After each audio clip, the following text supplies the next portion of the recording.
Hey everyone, really excited for this chat today with a true thought leader and innovator in the telecom service provider arena from BeyondNow. Angus, how are you? I'm great, thank you. Great to be here. Well, good to see you. Really excited for this chat as a 30 plus year veteran of the telecom industry. We have a lot to talk about, lots of change and disruption ahead.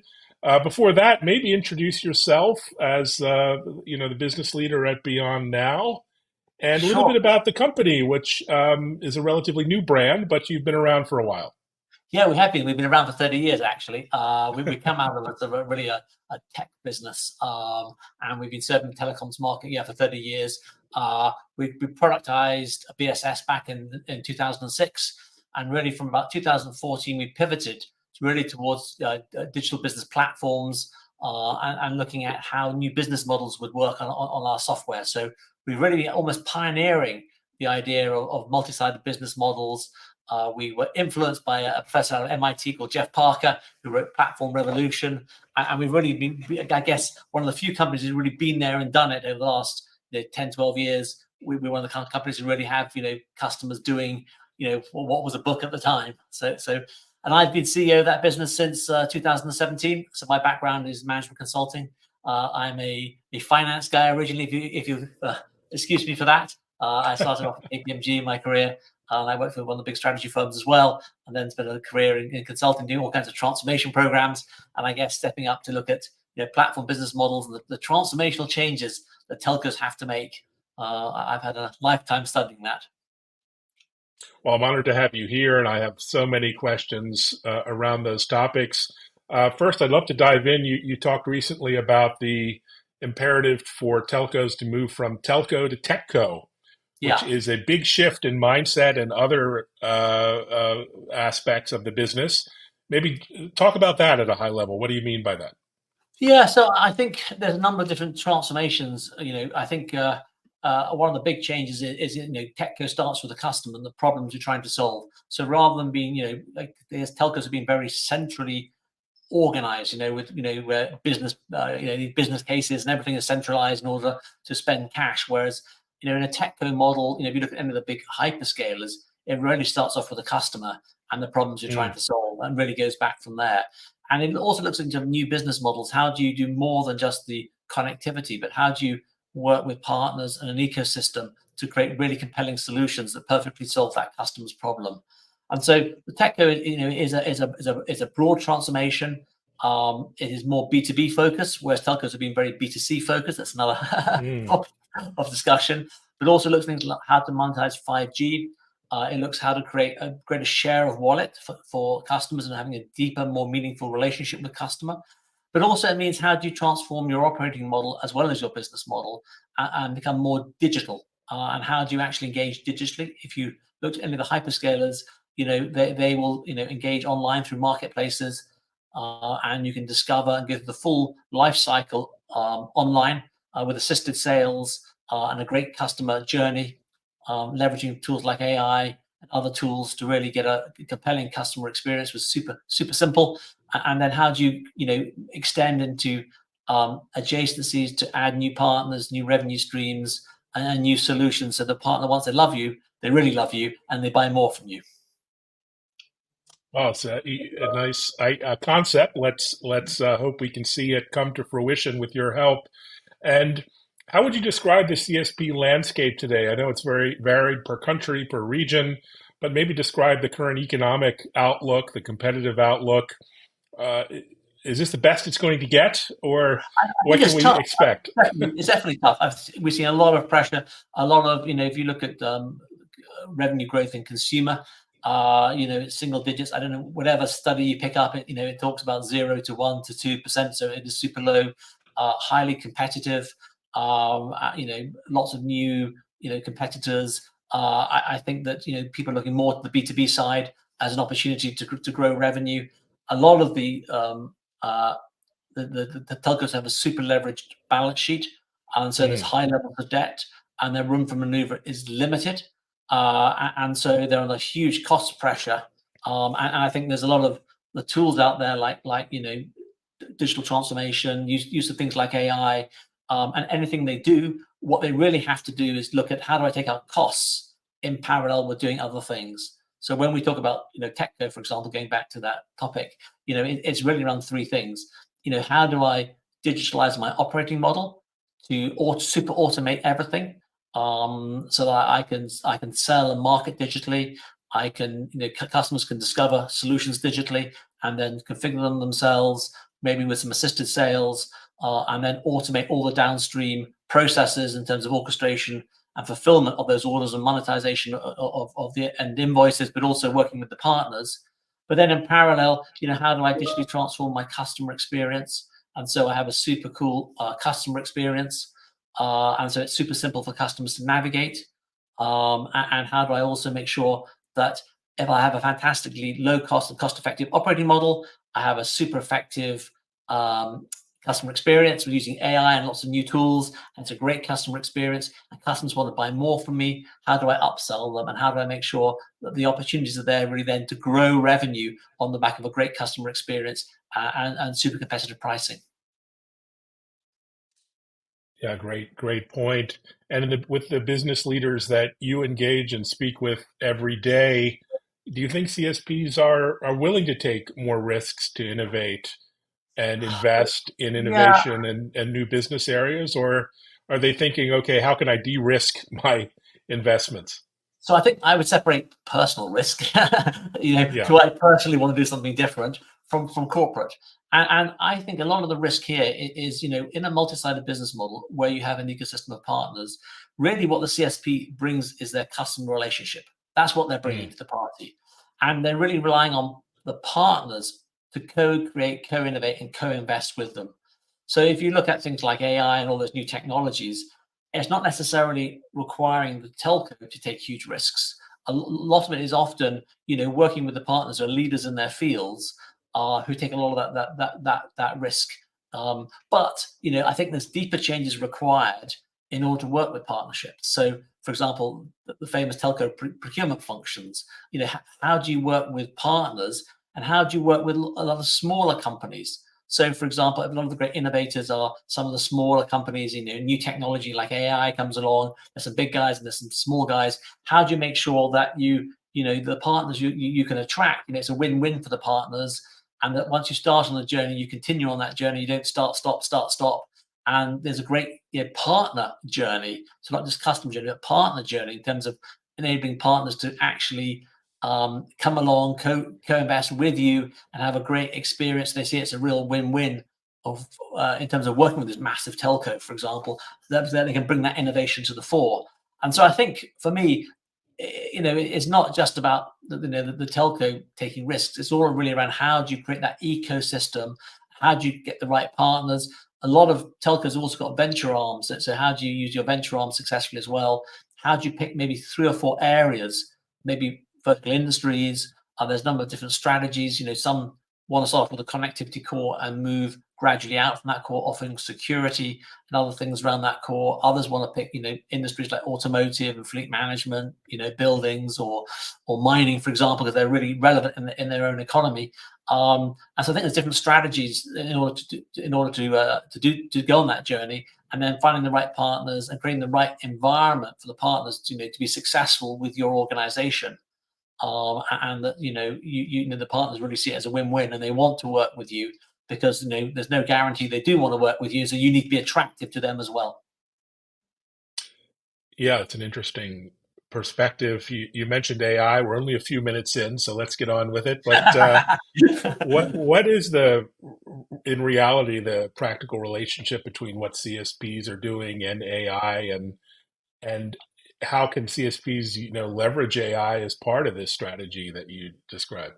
Oh, you use such a wonderful word there. You use reality. So Yeah. yeah. I mean, anyone who knows the Gartner hype curve knows exactly where AI is on that curve.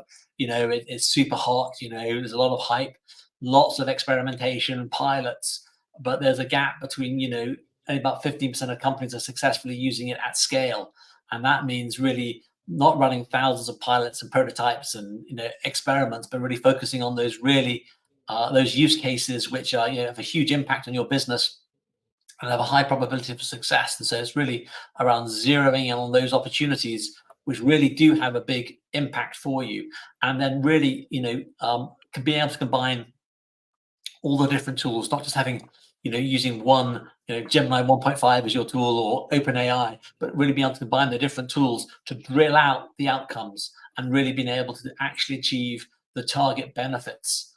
And so it requires a huge amount of focus. It means going beyond the pilots and killing off a lot of the pilots, but really to get down to the real use cases which are going to make a real difference for you, and then having relentless grind to get the benefits out. And then showing that you can do it at scale, and and banking those benefits. So I would see, getting from the top of the hype curve down to the sort of, I don't know what it's called, the trough of reality or whatever it is. It's the hard yards to really get, the end-to-end solutions which actually bank the benefits and really prove out the use cases. Yeah, well said. Let's keep an eye on that. You talk a lot about the B2B opportunity and customer challenge in your speaking. And I think it's such an overlooked market, in my humble opinion, particularly small businesses and SMEs just aren't well served by many telcos. What do you think CSPs should do to thrive in this segment and really solve B2B challenges? I think there's a gap between the very large corporates, the multinationals, where it's super hard to make money, and they're super, everything is going to be hyper tailored, and they're very specific, and it's, they're hard to make money, and going through rounds and rounds of procurement is very hard for telcos to make money at the very largest. And then you've got down to the SMBs, and the SMBs it's a different challenge. The margins are definitely higher than in consumer. But I can talk about marketplaces. For the SMB marketplace, you have to get everything right, because you can't put your hands around 2 million customers.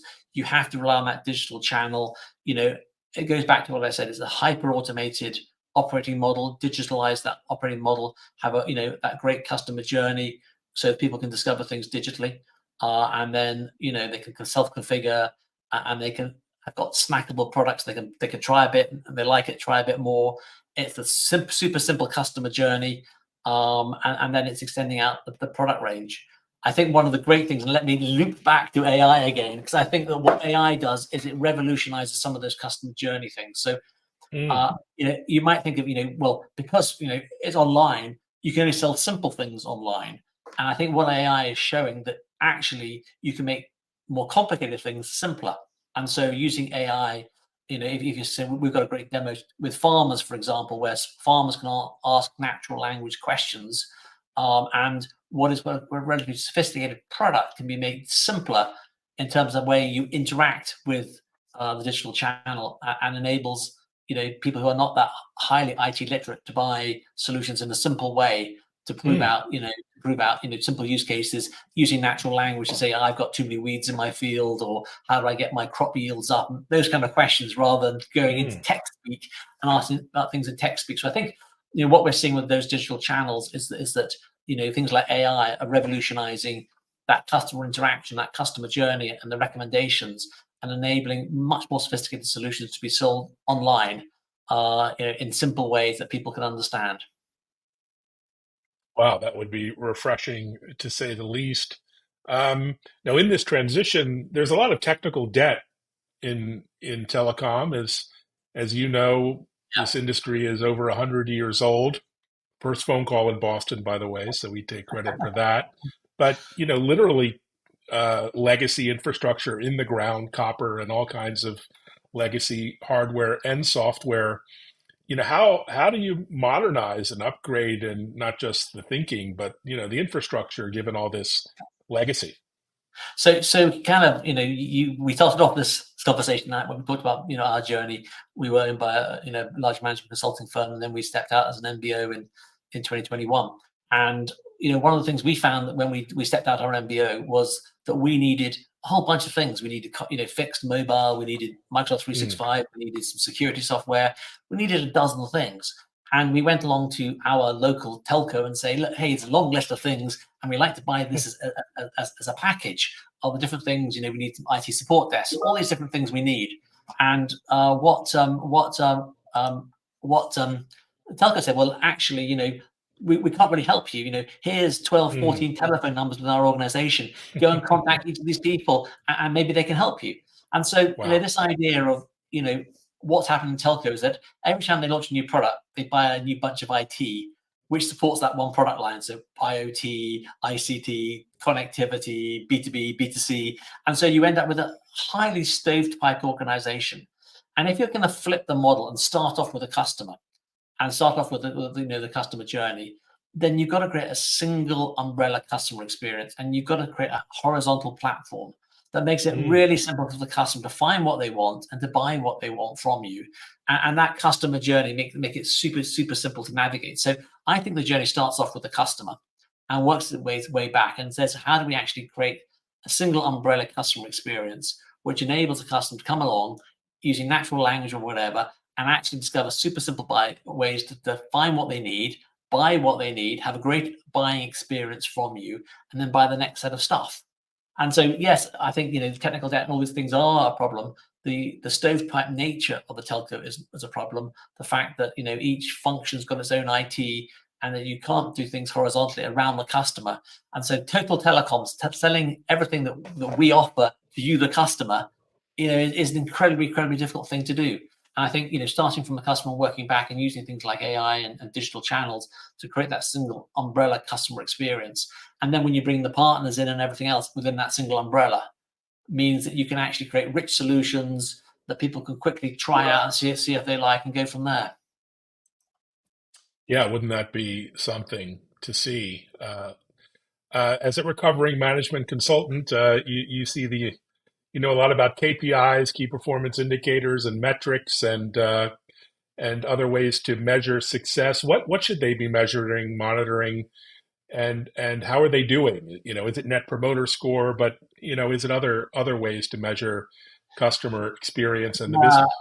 I think the problem is that we see the rise in the importance of things like B2B, revenue and profit, but things like ARPU are still incredibly important, and a lot of the mindset of telcos is still around the consumer and mass consumer markets and standardized products and basically building a network, then creating products, then selling those products to customers, and starting off from what we want to sell rather than what customers want to buy.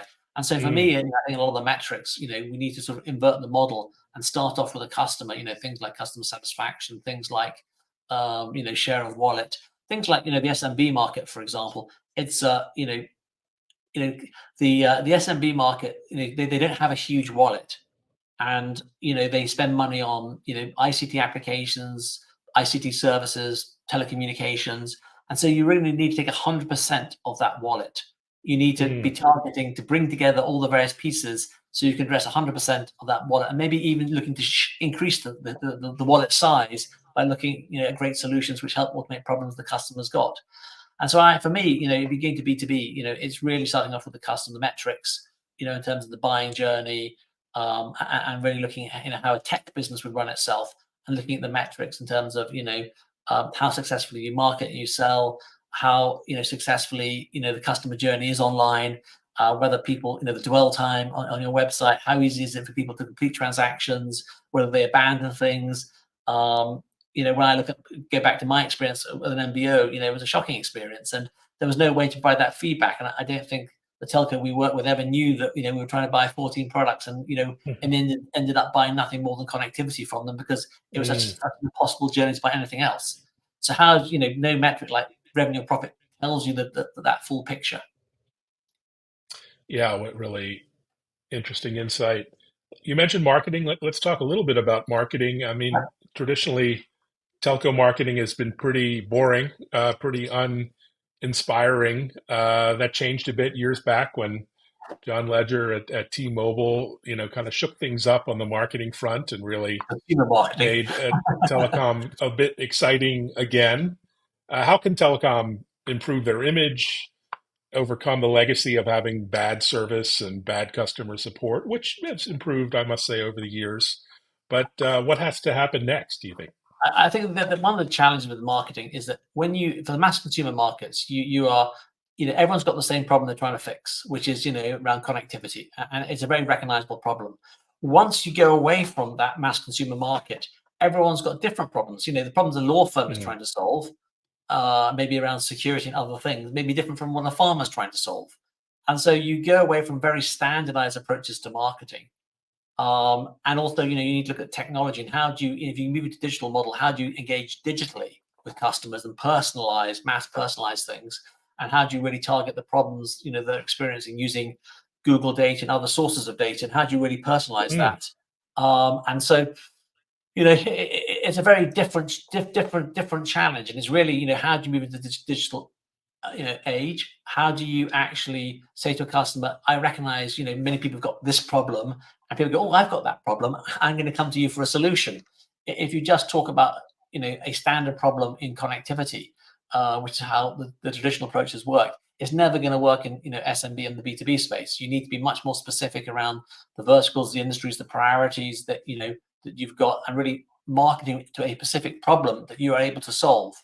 And then using things like your digital channels, AI-based marketing, and those kind of tools, which can mass personalize, emails and other correspondence to make sure that you're really getting to people who you think have got that problem, which you can perfectly solve. And it's not going to be the generic connectivity one, like cheaper SIMs or whatever. It's going to be things around, how do we help farmers? How do we help small businesses? How do we help people in fast food restaurants? One of the great, high margin sectors that people like in SMB are the professional services, people like physios, doctors, dentists, because, they spend more time with customers and they earn a lot more money, and they don't like doing the back office stuff. And so how do you get that right, that kind of, approach to marketing where, you actually get the problems that they are looking to solve, and use data and be data driven to do it? Yeah, that's really well said. I have a friend who runs a managed service provider, a small company. Shout out to Unified Office up in New Hampshire. And they serve primarily quick serve restaurants. And they just know exactly what, the quick serve, the pizza chain owners want and need. And this is And it's, by exactly the way, it. It's not just the original sale, it is the ongoing relationship. And so it's that ongoing relationship. And having the ICT support services, when you ring up, you've not got some offshore call center who's no idea, but the whole customer journey, customer experience. So you've got a specialist, maybe ICT support service there, who specialize in a particular sector. When someone rings up, they understand exactly the problems the customer's got. They show empathy. They're from the same geography as the customer base. So you have seen a lot of CSPs acquiring ICT services businesses to cover their geography, who specialize in SMB. So that's been a real trend, I think. You see, acquisition. People understand that the SMB market requires a little bit more specialist support. People are not as IT literate as with the large corporates who've got big IT functions. Never, you must get the customer service and the customer support right. It's a great example you gave me. Yeah, absolutely. And, so tell us in our final few minutes here a little bit about your proposition at BeyondNow as a digital platform provider, a sort of ecosystem orchestration provider. How can you help? Yeah, so we kind of look at the opportunity customers have got to really bring the core assets, which are connectivity and other things, and then to actually move out to adjacencies by bringing in partners and solution providers, and really being able to work digitally online and sell things online, the whole customer journey online, and really create solutions for the different customer groups, whether that's SMB, whether that's enterprises, whether that's even the consumer sector. But the whole thing is around, hyper automating the model, using AI, bringing a great customer experience to life, and then bringing in partners. You might have, 100, 200, 500, 1,000 partners, making the partner journey super simple and easy to navigate. But then really creating those compelling solutions in a sort of co-create, co-innovate, co-invest type way with the telco, so that you're enlarging their portfolio of revenue opportunities. So when they've got that hyper-automated model, they've got that umbrella customer experience, bringing all the various pieces together. You've got that great buying journey using AI and other things. And then you've got that partner ecosystem where you've got compelling new solutions that customers want to buy and solve customer problems. That's kind of where we've been dwelling, should we say, for the last 10, 12 years. And yes, we can, we come out of the BSS space, and so we can do all the connectivity things. But it's so much more than that is now needed. We really need to be able to move and help, grow revenue, reduce costs, and provide a compelling customer experience. Fantastic proposition. So as we enter the summer months, I guess you're not slowing down. You're at the upcoming Telecom Forum Yeah, Ignite yeah, event, I forum. think. Tell us about that and what are some of the topics on hand there? I mean, TM Forum is really sort of the ICT side Mm, of the telecoms industry. A lot of the standards around things like APIs, the open digital architecture, and so the community there tends to be more the IT and research ends of telco. Very interested in the standards and the big topics there will be AI because that's where it is on the hype curve. We've got a lot of the telco is really looking at how to transform. So there's often a lot of conversations around digital transformation. That's why it's called the digital transformation world, clear the title there. And we're a platinum sponsor there, so we're super exciting. That's based in Copenhagen in the middle of June. There should be about several thousand people there, and a lot of the big telcos, tier ones, will be there. fantastic. We'll look forward to updates. Thanks so much for this quite tour de force of the telecom landscape. I learned a lot. Really appreciate your time and insights, Angus, and have a great Thank you. event. Have a great summer. Thank you, Brilliant. Thank you. Thanks for having me on. Thank you. Bye bye. Bye bye. Take care, everyone.